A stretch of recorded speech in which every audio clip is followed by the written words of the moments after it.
Je disais que quand on regarde la création, on voit plein de choses merveilleuses qui glorifient Dieu.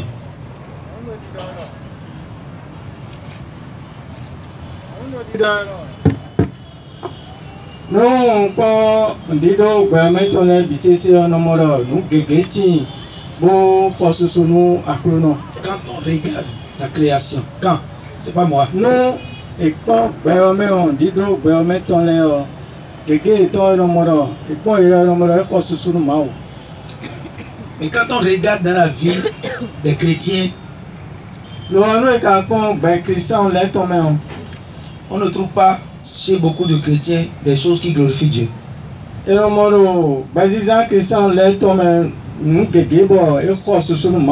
ça fait un paradoxe.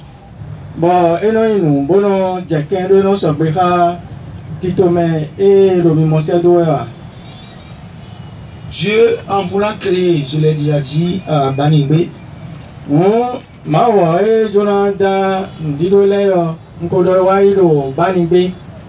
en voulant créer, par exemple, les poissons et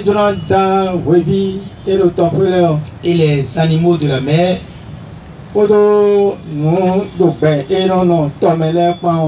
il a prononcé la parole sur la mer, que la mer grouille de poissons et toutes sortes d'animaux aquatiques.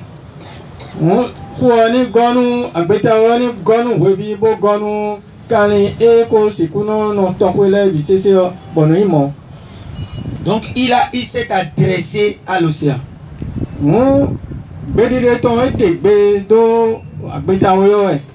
Pour créer les arbres, les montagnes et autres.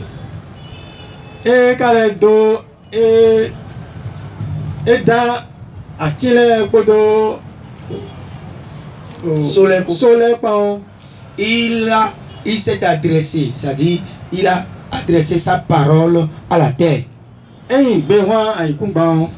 pour créer les étoiles et les luminaires.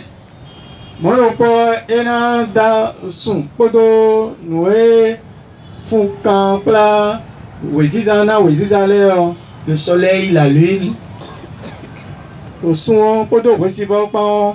Il s'est adressé au firmament. Quand il a voulu créer l'homme, il s'est adressé à lui-même.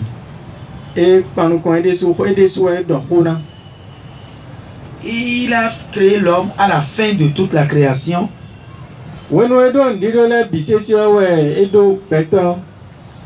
Pour déjà démontrer l'élection de l'homme.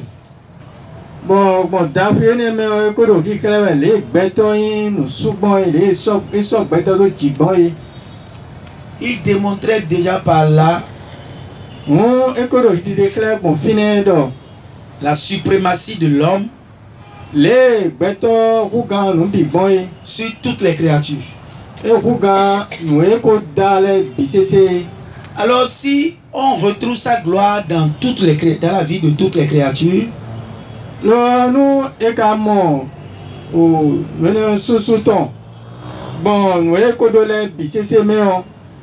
c'est raison de plus qu'il faut retrouver également sa gloire dans la vie de l'homme. À plus forte raison. Mais quand on s'en va, on tient un peu de feu. Ah, il y a beaucoup d'anglais avec les bombes. Ah, bon. Dis où est pas millionnaire. Alors, vous voyez, donc ce n'est pas normal qu'on ne trouve pas la gloire de Dieu dans la vie des hommes.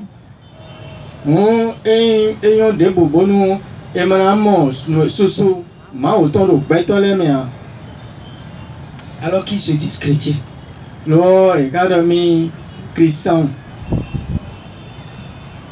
Et quand on connaît l'amertume que ça peut représenter pour Dieu,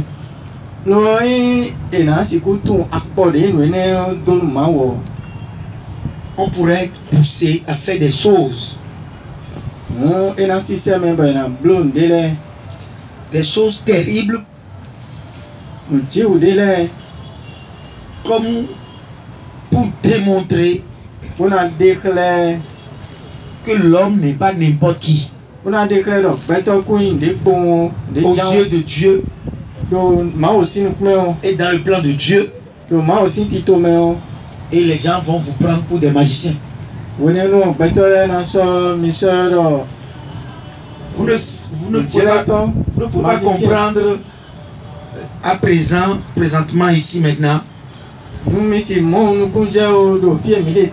Comment je brûle du désir de faire des démonstrations par la puissance de Dieu ici.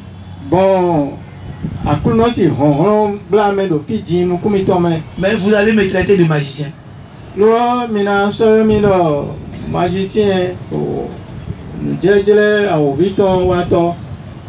Par le passé, ceux qui étaient dans les premières années de notre mouvement,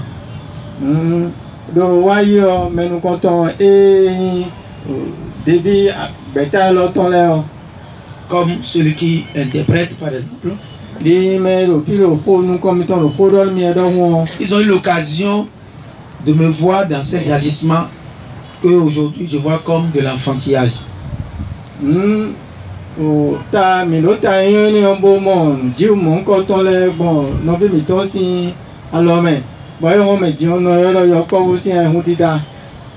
Parce que je trouve que on n'a pas besoin de forcer les gens à croire à Dieu. Faire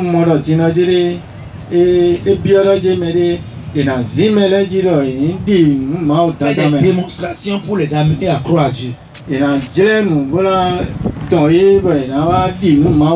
Mais tout au début de notre mouvement, dans mon enfantillage, dans mon immaturité,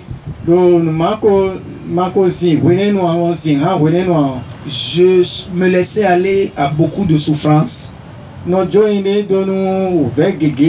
Quand je constate que mes frères, mes soeurs chrétiens catholiques manquaient de confiance en Dieu.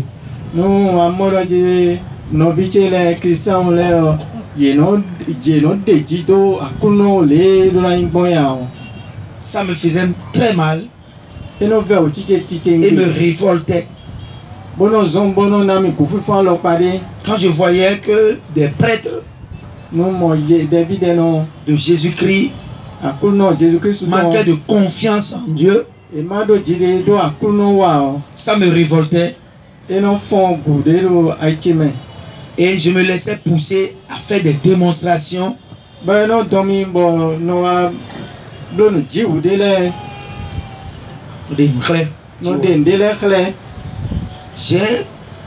J'ai passé ces premières années-là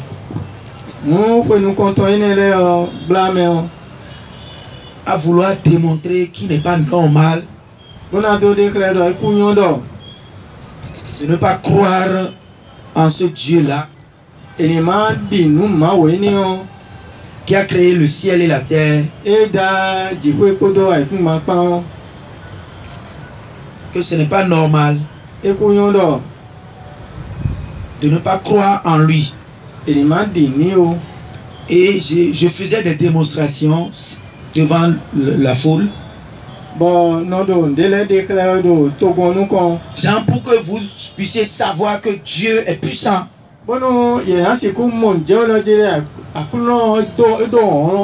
Jésus-Christ est parmi nous. Que sa puissance agit au milieu de nous. Voilà, j'ordonne au nom du Seigneur telle et telle chose que vous allez voir maintenant.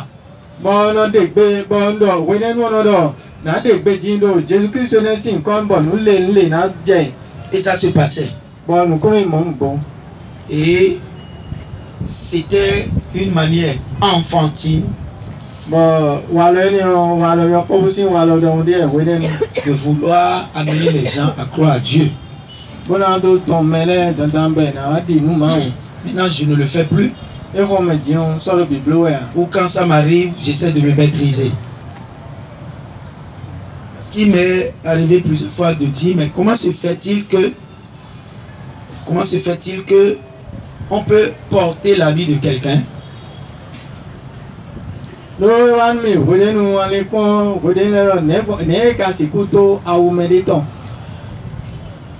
Se mettre au service de quelqu'un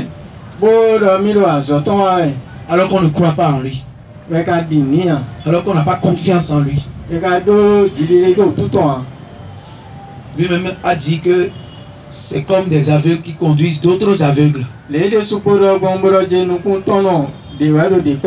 Comment je ne crois pas en Dieu et je vais amener des gens à croire en Dieu? Comment c'est possible? Les tout premiers qui étaient les tout premiers membres de notre mouvement, ceux des premières années de notre mouvement, m'ont vu faire de cette démonstration comme celui qui interprète, et ont vu que avec Dieu tout est possible. Quand on est chrétien, par la foi, on peut tout.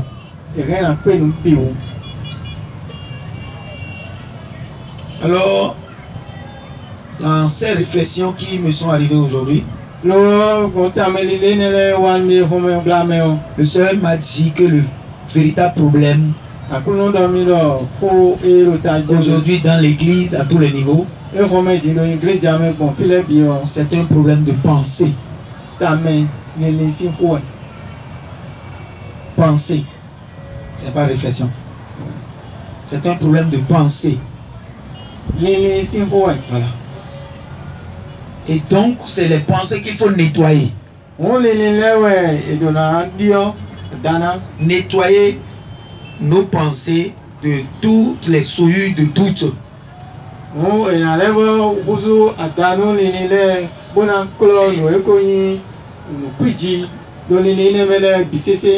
Les souillures de doute.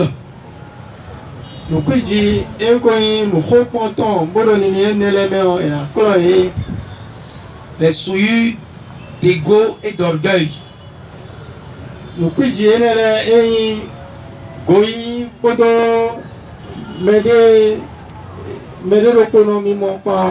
Parce que pour que devant une foule par exemple,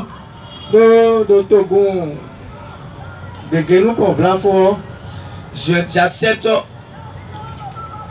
décréter des choses au nom de ma foi.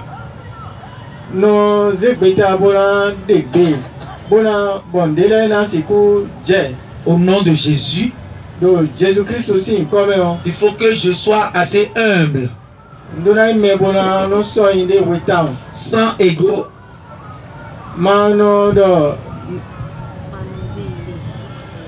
sans ego, sans moi, sans un moi hypertrophié,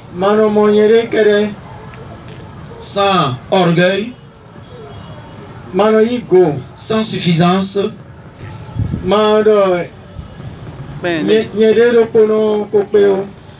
pour accepter donc que ce que je demande échoue.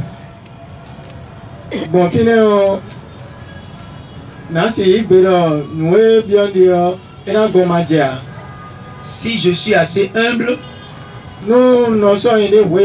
j'accepterai prendre le risque de m'engager au nom de Jésus.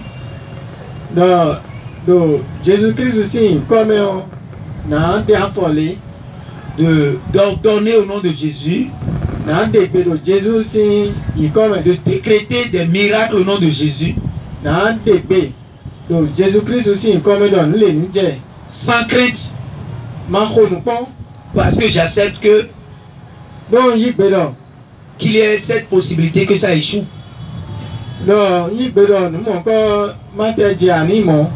Mais si je ne suis pas humble et que j'ai peur d'être humilié, Bono ndo kasiriero je mele ntawa jailo mele nuko. Par l'échec de ma prière, Bon yawi bono bon yawi gache e manadonwa blameo. par l'échec de ma démonstration Bon de la ben puissance de Dieu, bon Jésus si nous comme on manager blameo. je vais fuir. Na hon. Je vais refuser de m'engager, Na lombona de be mon comme na ze. de prier pour les gens, Na lombona de beta mon comme do ma khai wen melea. de demander des miracles devant la foule. Ma biolo nu jiwu de ni je do to gon sin ko. Et c'est là le problème de notre église aujourd'hui. On no ro jije do iglesia mi ton we hon me. Les membres de l'église, Nous comptons iglesia ton. qu'ils soient autorités et dirigeants, Yeme nous comptons allo mais non pla mele mais non. qu'ils soient fidèles laïcs, Yeyin Christian pa o. consacrés, Yeme samina o. religieux et religieuses, Yeme lo mele sunu 50 allo 5 non 50 o. c'est c'est de ne pas supporter Yeme bo yesiku notelo nous mon kosi nous quoi. de ne pas supporter Et là si o pe bo rendo. d'échouer dans leur prière, Bona jaido. supporter la honte Bona igbenu wiya de l'échec de leur prière. mo yawe diga to ma donu wa. Donc ce qui fait que personne ne veut avoir l'audace. Enewe zobo medebo non bana ze beta.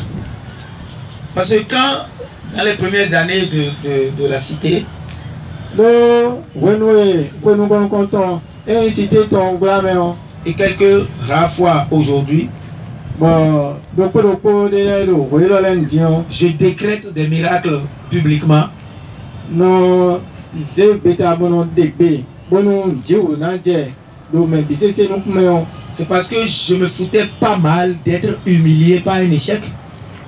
Lo do no lipo do je mere nwena ndo mana je o no lipo chobono do a. Je m'inquiétais pas de l'échec de ma prière, Uno di kasiro je mere nwendo e ma je ni conditionnel. ni go jije a. Ce n'était pas mon problème. Ni chene a. Mon problème c'était Jésus-Christ, c'est pas moi. Ni che Jésus Christ wa enyewe a. Mon problème c'est la gloire de Dieu et non ma personne, ma petite personne de frère Eric. Ni che susu ma o to e ide su Eric ma zin ha lo nu komiton ya. Peu importe que ce que je demande devant les gens échoue, O e kaminu nu embio do me binu ko ma je a. ce n'est pas là mon problème. Fine wa yin ko ti ale ni. Parce que moi je n'existe pas. Do yen o yen ti yan. C'est Dieu qui est. Akuno wa ti. Moi je ne suis rien. Yo yin de a. C'est Dieu qui est tout. Ma wa yin me bi mbi. Donc c'est le fait de ne pas vouloir céder la place à Dieu qui fait que nous ne nous engageons pas au nom de sa puissance. O mi no bana jote menu akuno a. E wa zubo mi mo bana de pe do. Nkan to mi a ho to mi a. Le fait de vouloir sauvegarder notre honneur, Mo de mi no bana o hes mi de se bono mi ma du yan do melenu ko a. sauvegarder nos intérêts, Bon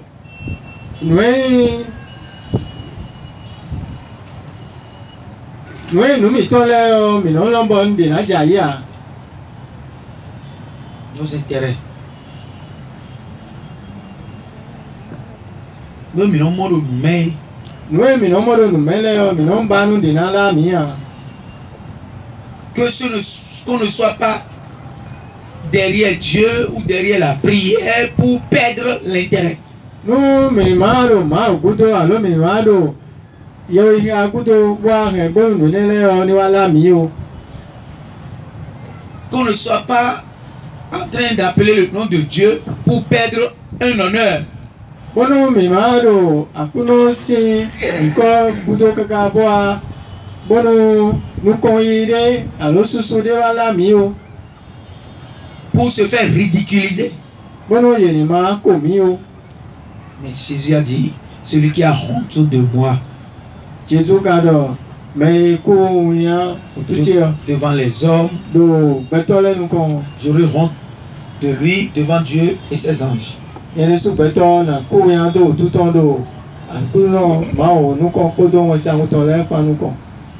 Frères et sœurs, j'espère qu'en venant ici, c'est que vous voulez rompre avec ça.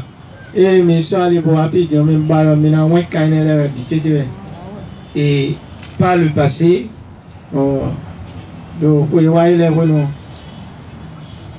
dans ces premières années de notre cheminement,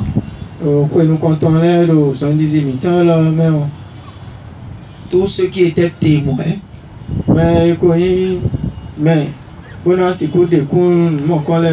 de tous ces moments où j'ai décrété des miracles,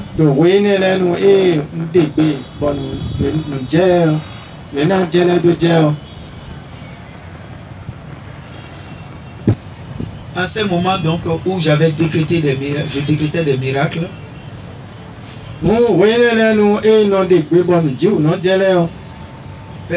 tous ceux qui étaient témoins n'ont jamais vu ou n'ont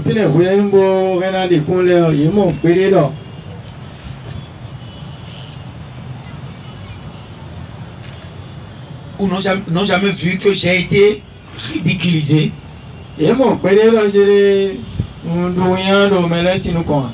Parfois, c'est sur un coup de tête que je demandais des miracles.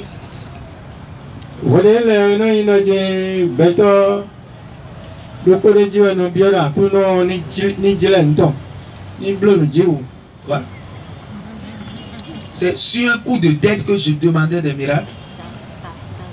Un coup de tête. Parfois, à la suite d'une sainte colère, contre le manque de confiance ou de foi que je constate dans l'assemblée. Et les miracles commençaient souvent par cette phrase: puisque c'est comme ça, puisque je constate que vous ne croyez pas dans le Seigneur Jésus-Christ, je vais vous donner tout de suite une démonstration. C'était comme ça. Mais ça n'a jamais échoué. Parce que Dieu a intérêt de défendre la gloire de son nom.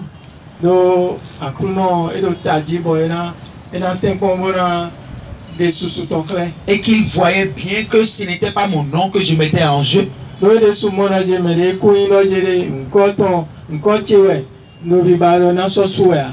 c'était son nom que je mettais en jeu.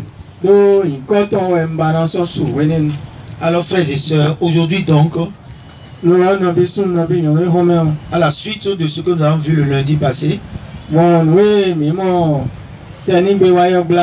allons attaquer nos pensées maintenant. Parce que tout le problème est là.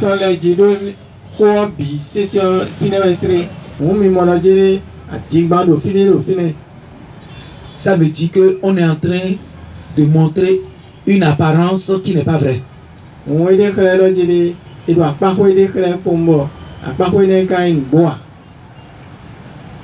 Comme on dit, la réalité n'est pas toujours la vérité. La réalité peut être ce que je vois comme ça.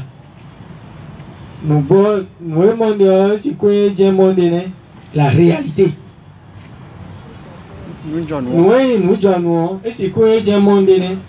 Alors que cette réalité que je vois n'est pas la vérité. Donc quand je dis je suis frère Eric et serviteur de Dieu, ça c'est une réalité. La vérité se trouverait dans la démonstration de mon service nous bois de la mode ou alors tu nous azote si azoe wa diome. La réalité d'un forgeron, Nous moede. Nous john nous do nous fletutogon. c'est la présence de sa forge, On de nous tuene yo. de sa tenue de forge ou de forgeron, Nous awe doboro azo awe ces instruments de forgeron, Odo alianu razowana pa. qui peut faire dire que c'est vraiment un forgeron. Ewe na dikero nu bo. Puisque moi-même j'ai vu sa forge, Donc il est soit mo, nous étons j'ai vu ces instruments de forge. Moi azo antali antole. Mais cette réalité n'est pas toujours la vérité. Lo nu ene mo de akani nu botegbe. La vérité serait que je le vois vraiment forgé. Nu bo wa ina jebe na mo be na tunkan nu bo. Je vois les produits de sa forge, je le vois en action. Na mo nu wa to no etunkan bo na mo ko nu kunko. Alors être chrétien, Lo Christian yon aller à la messe, ya misa. avoir le chapelet en main, Bo mo de ko je kana. prier même le chapelet, Ka de ko je kana. communier, Yi Yesu bena meto agbaza Jésus Christ. faire les œuvres de religion, Boblo no esise no wale bisese ça peut être juste une réalité. eke nai bo noe moede no kutai no bo Parce que c'est réel qu'on m'a vu aller à la messe. do no boy boy mommy C'est réel qu'on m'a vu communier. e mommy no bobo yi agbaza Jésus Christ C'est réel le fait qu'on m'a vu communier. e mommy no bobo yi agbaza Jésus Christ to On m'a vu réellement faire les œuvres de piété. e mommy no bobo wa sise no wale bisese Mais la vérité lo no e no bo peut ne pas être cela. e na goma yene o La vérité serait que je suis véritablement chrétien. no bo wa ina indo je mere yi Christian no bo dodo. Et donc c'est de ça qu'il s'agit. Être chrétien. Es-tu chrétien? On me pose la question à toi. No e do mi dene no bi na pa to an kan bi lo jere yi Christian no bo a. Ou bien tu es juste religieux. C'est quelqu'un qui pratique des rituels religieux de la religion. Un Christian nous boit allons bleu nous blanc d'éclair pour moi dormir mon. Alors, Christian aussi, nous qui sont les noms bleus. Alors, nous Christian les noms bleus. Es-tu vraiment chrétien? Un Christian nous boit. Ou bien Allô? tu accomplis juste le rituel de la communion au corps du Christ? Alors, nous voyons basé à Jésus Christ si nous allons voir. Ou bien tu accomplis tout simplement la piété de la récitation ou de la méditation du rosaire, du chapelet. Alors, nous voyons nous voir. Mais la parole de Dieu nous dit dans Romains chapitre 1.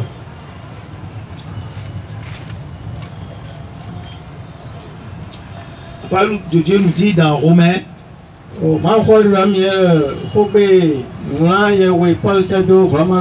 chapitre 8, verset 18 à 19 que nous allons lire.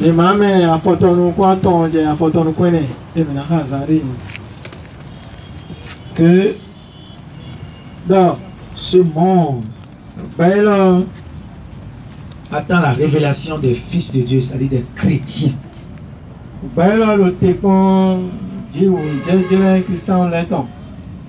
Disons. Dis le monde. Romains 8, verset 18. J'estime en effet que les souffrances du temps présent sont sans proportion avec la gloire qui doit être révélée en nous. Mon odile ouvert et moi midi le père oui mettons l'homme et nous ben si tu les deux sous et nous la djewero sous d'aro et nous la djewero le présent mettons et si tu les deux wa. Verset 19. Car la création attend avec impatience. Donc père bi oui et noté nos impatience. Et le thé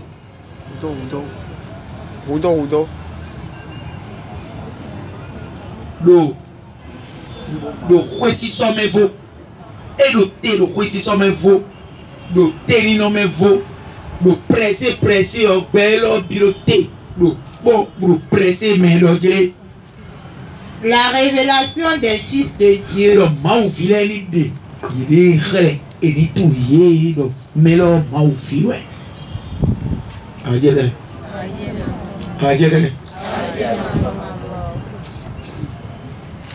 Vous voyez? Il ne veut pas des religieux. Car les religieux, on en a chez les chrétiens, on en a chez les musulmans, on en a chez les vaudous.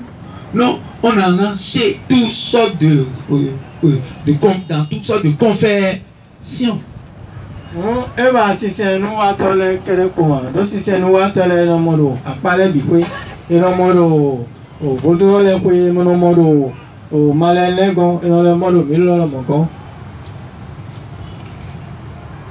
Et Jésus n'est pas venu fonder une religion. Akuno Jésus wa bonando. Agon si c'est nous à ton akko. Il n'est même pas venu fonder une religion. Il est venu fonder un peuple de fils de Dieu. Dans l'accomplissement de la prophétie du Père.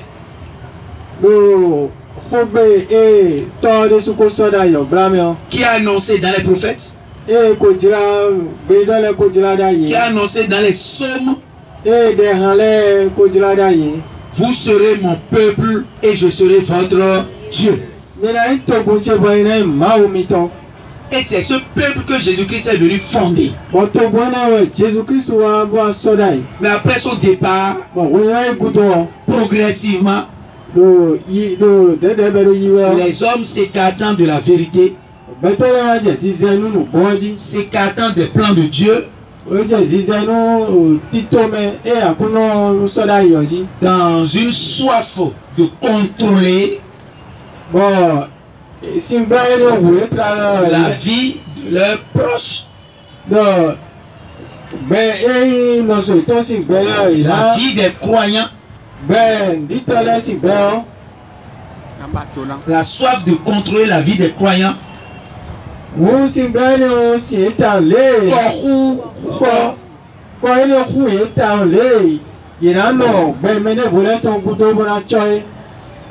Contrôler.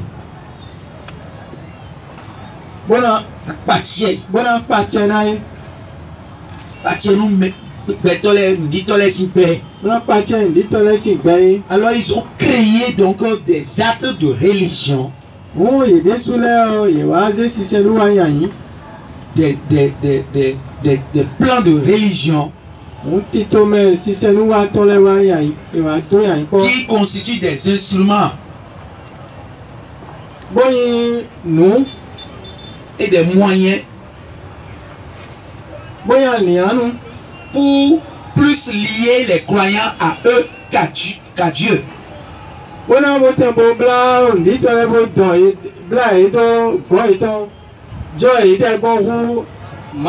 Et progressivement donc, les hommes se sont détachés de Dieu.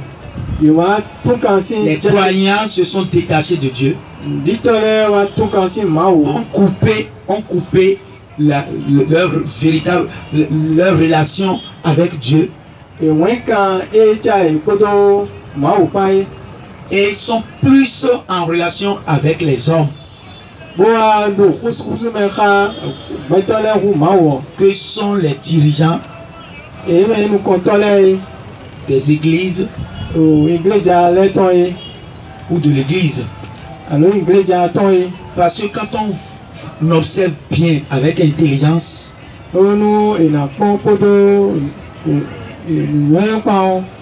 tout ce qui fonde les différents axes religieux dans notre église par exemple,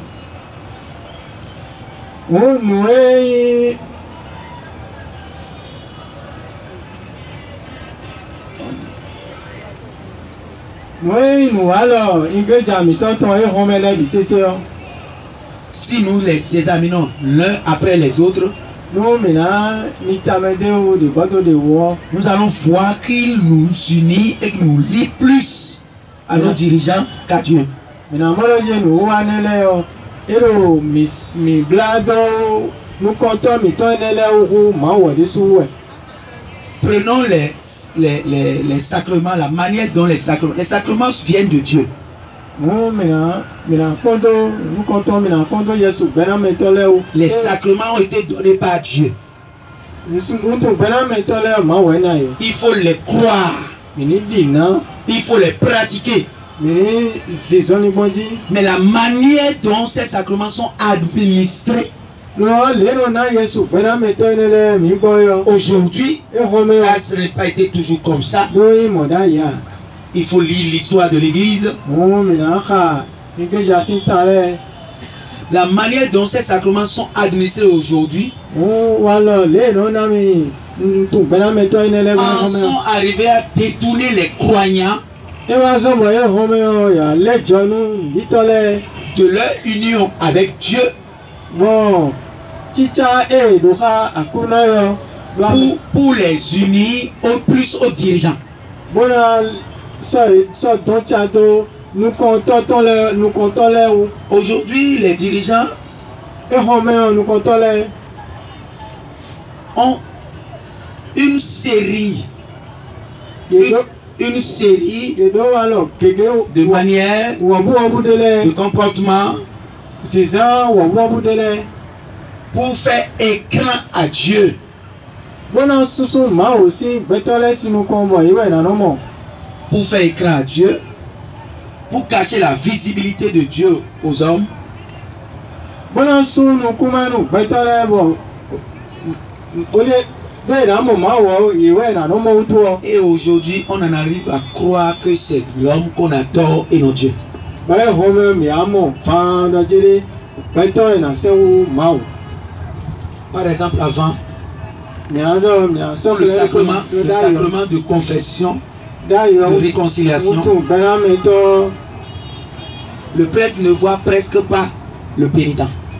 ye wono no mo me wa fo sube a wa to do gbe a Et le pénitent, conscient du fait qu'il n'est pas à la portée du prêtre, bo me wa to do gbe ro jijidere me do jere ye wono David no kutere mi mo a l'impression vraiment d'être face à Dieu.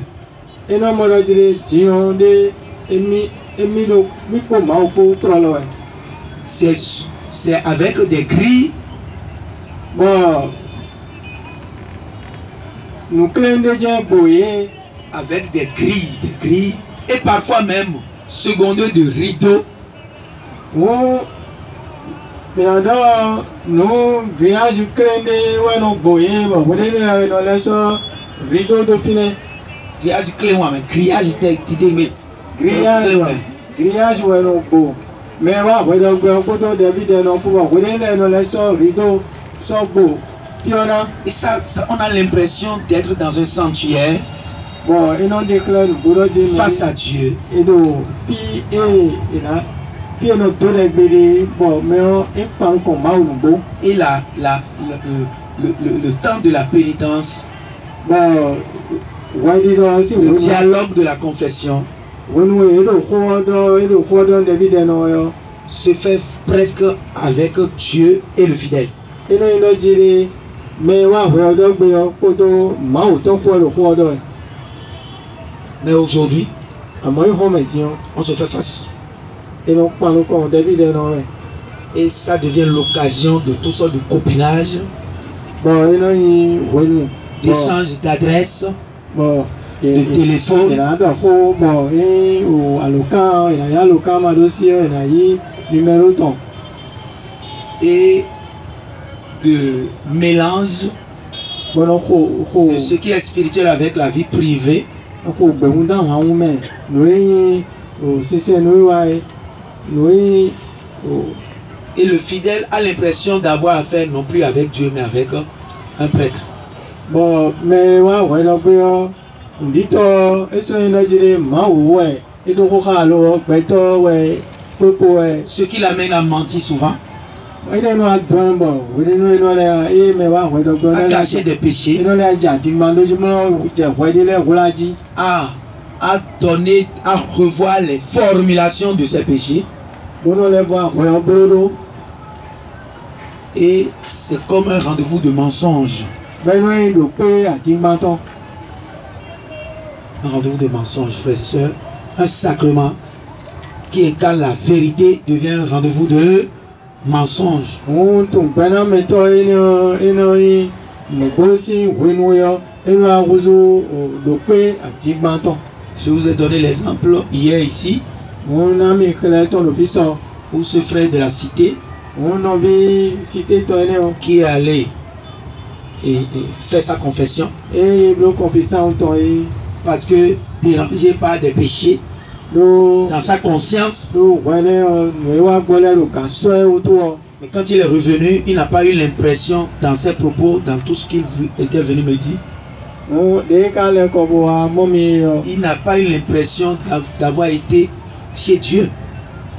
et les nommés ton et moi je déclare de mi ou ma ou qu'on boit. Parce qu'il était venu désolé, revenu désolé de la confession, Le ou blabla ouais l'école si irrité, beaucoup merci pour et ouais l'école si emmerdé. le pro malanci à l'air ouais ici. Oh, il y a vraiment une confession. Conseil, ça veut dire quoi? Lui ne croit pas en cette confession-là. Et dit-nous sacrament tout. Confession. Lui dit non, récit là. Dit donc si l'homme le demain aussi. Nous comment? Ah ou de va donc ouais non. Si l'homme nous compte. Et quand les sous contre les nombreux confessions. Les sous nombreux. Pour nous nous doit l'eau. Ah y est. Nous mettons la roi. Et les sous nombreux confessions. Bon, mieux y a nous confession. Ben non, nous manquons de quoi, mais bon, confession, on dit, ouais, nous, bêtises. Hein? Confession, on dit, nous, bêtises. Bon, désordre. Ça veut dire quoi? Parce que on a tout fait, l'homme, les fidèles ont cru que à la confession, ils n'ont que le prêtre, ils n'ont pas Dieu. Vous comprenez ce que je dis? Parce que c'est de là où ce que je dis, l'exemple que je donnais là est venu. À la messe, on dit que c'est Dieu que nous adorons. Mais tout le monde fait face au prêtre. Comme si c'est lui qu'on adore. On ne voit pas Dieu. D'abord, il cache. S'il y a le tabernacle, il est devant le tabernacle. Le tabernacle, il cache le tabernacle. S'il y a un tabernacle, sinon carrément le tabernacle est mis de côté. Le tabernacle, allez lire, allez sur internet et tapez histoire de l'église ou bien histoire de la liturgie. Tapez tout ce que vous tapez. Vous allez tomber sur des documents qui vont vous montrer que le tabernacle avant était au milieu, central. À bien le romain, nous le tétimèr, mon père, il gagne, mon seigneur, à Codideba. Bon, hier, on est sur nos plans, fidèle, et notre goudoir. Comment on peut me dire que j'adore Dieu pendant que celui qui officie cette adoration fait tout dos, lui, à Dieu? C'est comme s'il est devenu Dieu. Je le dis, qu'on me combat sur ce plan-là. Je veux qu'on retourne à la vraie messe. Alors, quel est le problème? Parce que Dieu m'a montré les dégâts de la fausse messe, de la messe sacrilège qui se fait aujourd'hui. Dans nos messes aujourd'hui, c'est le prêtre qu'on adore. Indirectement. C'est l'œuvre de Satan. C'est la ruse de Satan. Qui fait la main? Devant vous. Hein? Face à vous, qui fait la main? C'est le prêtre. Ce qui fait que même s'il parle de Jésus, même s'il parle de Dieu le Père, c'est lui que vous voyez. C'est lui le Dieu le Père, c'est lui Jésus-Christ.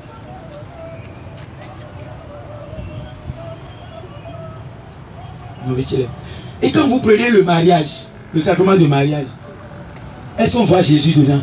C'est le prêtre. Dans tous les sacrements, c'est le prêtre ou l'évêque qui est mis en valeur. Avec de longues processions de tous. On ne voit pas Dieu. Chez nous, les catholiques, on ne voit pas Dieu. On voit des hommes. De long en large, on voit des hommes. Je ne dis pas que c'est mauvais en soi, mais c'est tout ce qui a été fait qui fait que ces choses-là renforcent notre détachement, notre coupure avec Dieu.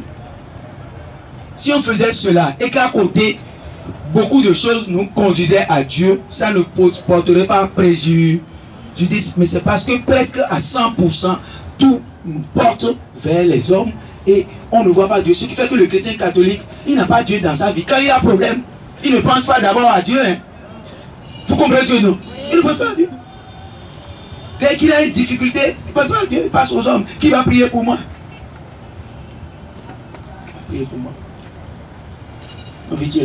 Alors, il y a que beaucoup de choses ont souillé notre pensée, frères et sœurs. Et sans que vous ne nettoyez vos pensées, vous ne pouvez rien. Je vous dis la vérité. Parce que la pensée est une puissance que Dieu a déposée dans les hommes. Qui peut me dire le verset qui confirme ce que je dis? J'ai dit que la pensée, c'est la première puissance, l'une des plus grandes puissances que Dieu a déposées dans les hommes. Il y a une deuxième puissance, mais la première puissance qui peut tout changer, qui peut faire des choses inimaginables, c'est quoi? C'est la pensée. Maintenant, quel est le verset qui appuie ce que je dis? Qui peut me dire cela? Je n'ai pas de cadeau, mais je vais demander quand même qu'on applaudisse le Saint-Esprit qui l'a écouté. Je vais pouvoir dire, ce n'est pas la chair et le sang qui te l'a dit, mais c'est l'Esprit de mon Père, du Père de Jésus-Christ, notre Père, qui te l'a soufflé. Qui peut me dire ce qui fait que, c'est toi, tu es ancien. Hein? Tu es l'interprète, comment tu vas, tu es l'interprète de ce que l'Esprit Saint nous enseigne ici. Personne, il n'y a que le frère Patrick seul qui peut me dire le verset qui appuie le fait que je dis que la première puissance que tu as donnée à l'homme pour déplacer des montagnes, c'est sa pensée. Ah oh.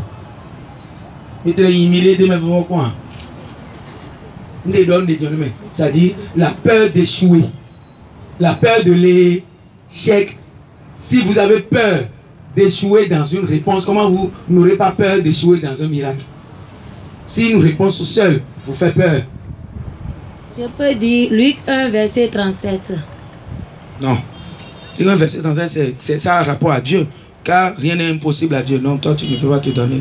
Non, toi tu es... Oui, venez, s'il vous plaît.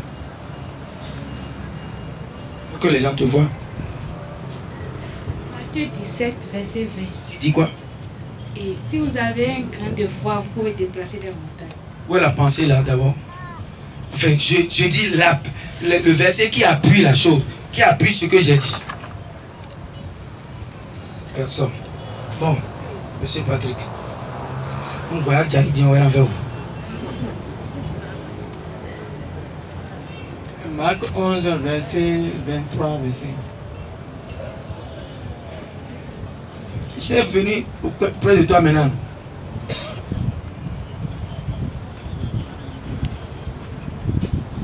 Je ne me rappelle pas le passage, mais vous aviez parlé en temps de... Il y a un verset qui dit... Dis-moi le verset là, Voilà, l'intitulé. Voilà. Ça dit que de faire attention à ce qu'on pense sur notre couche, car un oiseau pourrait venir et emporter nos pensées. Un truc comme ça. Quelque chose du genre. Ça, c'est une recommandation. Je dis le verset qui appuie, qui démontre, qui certifie que l'une des plus grandes puissances, des premières grandes puissances que Dieu a données à l'homme pour changer tout autour de lui, changer sa vie, changer des choses, accomplir des œuvres spectaculaires, c'est la pensée. Quelle est?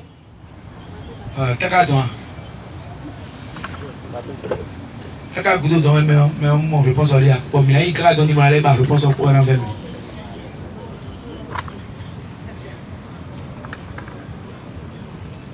c'est bien le fait qu'on pose la question parce que quand la réponse va sortir, ça va vous marquer. Ça, vous n'allez plus jamais oublier. Oui. Ok. Je n'ai pas gardé la réponse. Dites-moi la phrase. Ok. Et c'est là où Jésus a dit à ses disciples, si vous avez la foi que vous ordonnez à cette table. C'est tout simplement qu'il te soit fait selon ta foi. C'est tout simple. Qu'il te soit fait, ni mon way, les a dit, est-ce que tu mets en idée?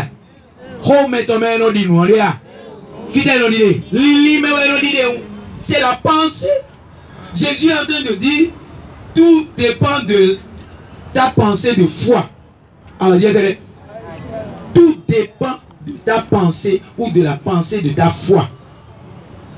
Quand il dit, ni mon nom il est bon, ça dit quoi? Si tu penses ta foi, la pensée de ta foi est négative, la chose négative va arriver. Si la pensée de ta foi est positive, la chose positive va arriver. Si devant un miracle ou devant une demande, tu doutes, ça veut dire que tu as une pensée contraire à ce que tu attends. Et tu n'auras pas parce que tu auras ce que tu veux, ce que tu penses. Mais si tu penses que la chose... C'est pour ça que dans Marc, il dit, s'il pense que la chose arrive, il le verra s'accomplir. Vous pouvez lire Marc 10, verset 22 à 23.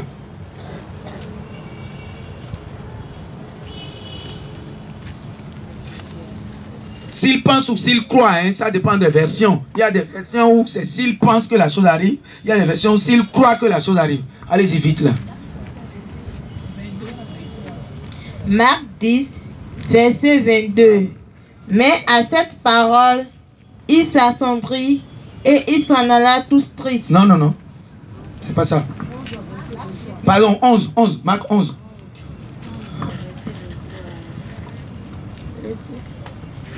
Marc 11, verset 22. Jésus leur répond et dit, ayez foi en Dieu. Verset 23. En vérité, je vous le déclare, si quelqu'un dit à cette montagne, ôte-toi de là et jette-toi dans la mer, et s'il ne doute pas en son cœur, mais croit que ce qu'il dit arrivera, cela lui sera accordé. Déjà à partir de s'il ne doute pas en son cœur, il est en train de mettre en exergue la pensée. Car ce n'est pas la parole qui est dans le cœur, c'est la pensée de la parole qui est dans le cœur. C'est la pensée qui vient du cœur. Alors, s'il ne doute pas en son cœur, ça veut dire déjà que sa pensée certifie ce qu'il attend. Et il dit, s'il croit que ce qu'il dit, s'il croit, c'est ça non? Oui. Lisez. Si quelqu'un dit à... Non, ne reprends pas là. Mais crois que ce qu'il dit arrivera. Mais crois que ce qu'il dit arrivera. Une autre version, peut-être, je ne sais pas si dans Jérusalem, c'est s'il pense. Qu'est-ce qu'il dit dans Jérusalem? Jérusalem nous fait.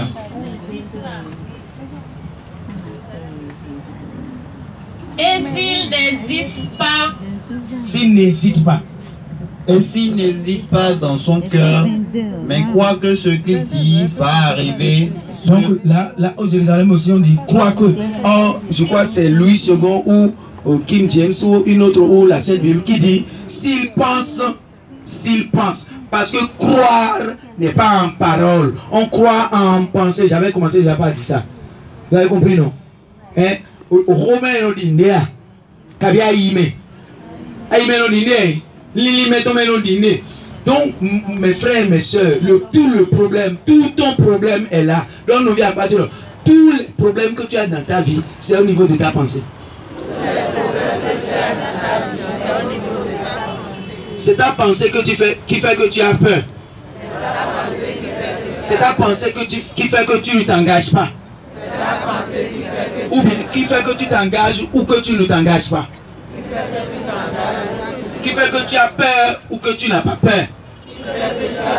Donc c'est la pensée qui détermine la vie d'un homme. Frères et sœurs, la pensée. Dites pensée. Encore. Encore. Tout est dans la pensée. Celui qui dans sa pensée se voit grand deviendra grand.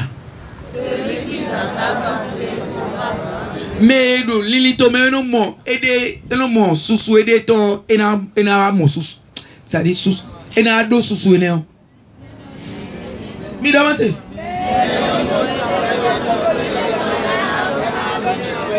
mais mo do itome le lilito mais do mi na do nous kon yi ene on atimi.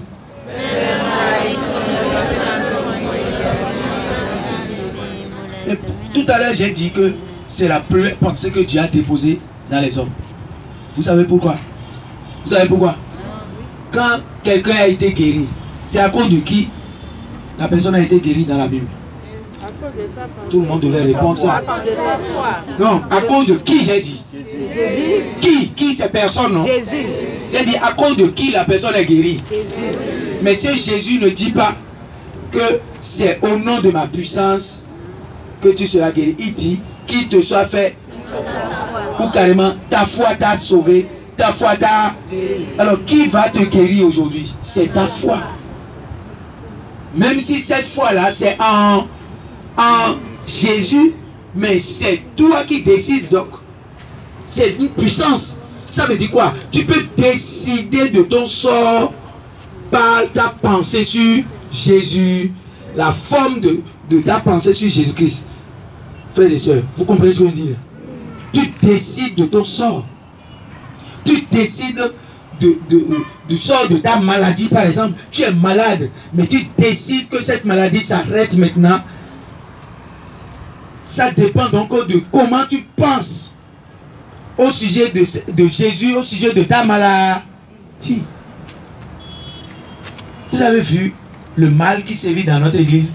C'est que notre pensée a été ensevelie, endormie, sapée, souillée, limitée et je vais même dire enfoncée dans les profondeurs de l'humain. Le catholique ne croit pas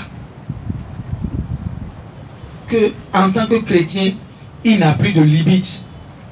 Il est chrétien, mais il se voit tout le temps homme. Je ne sais pas si vous comprenez. Alors qu'on a dit, ce qui est né de la chair, c'est ce qui est né de l'esprit. Ça veut dire quoi? Puisque tu es né de l'esprit, tu n'es plus humain. Tu n'es plus humain. Tu n'as plus de limite. J'ai envie de faire une démonstration ici. Sérieusement. Ça veut dire, tu n'as plus de limite. Rien ne te limite. Rien ne t'arrête. Parce que ce qui peut t'arrêter, c'est ta pensée. C'est ta pensée seule qui peut t'arrêter.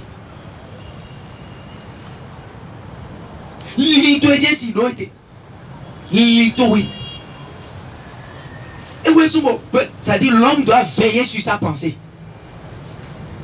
L'homme doit veiller sur sa pensée. Jésus a été clair. On ne peut plus clair. Qu'il te soit fait selon ta foi pour celui qui attend. Et celui qui a déjà obtenu, il dit, ta foi t'a sauvé. Mais nous condamnons le compte. Ni mon nous quoi le compte. Ni mon les a dit bon, les a dit mais bon, les a dit bon ni mon. Kabi les a dit bon comment. Bon mais quand on mouille là, si ton borawa, djeweo. Et j'ai déclaré le dire. Et puis il m'a dit que Jésus est mis en pour ne pas mettre ton poison mon imonio. Nous sommes ta mon imonio. Et donne le dire. Dirito. Nous quoi son oui. Nous vitile. Jackie dort. Jackie dort le chapeau ou manton même. Pour le dire didi me faut. Mais les coups c'est mon. Donc il ne s'agit pas de Jésus seul. Donc nous vient pas de... Ce n'est pas Jésus seul. Tu n'as pas besoin de Jésus seul. Tu n'as pas besoin de Dieu seul. Il te faut Jésus et ta pensée. Ta pensée de foi. Il te faut Dieu et ta pensée de foi. Il faut tuer et avancer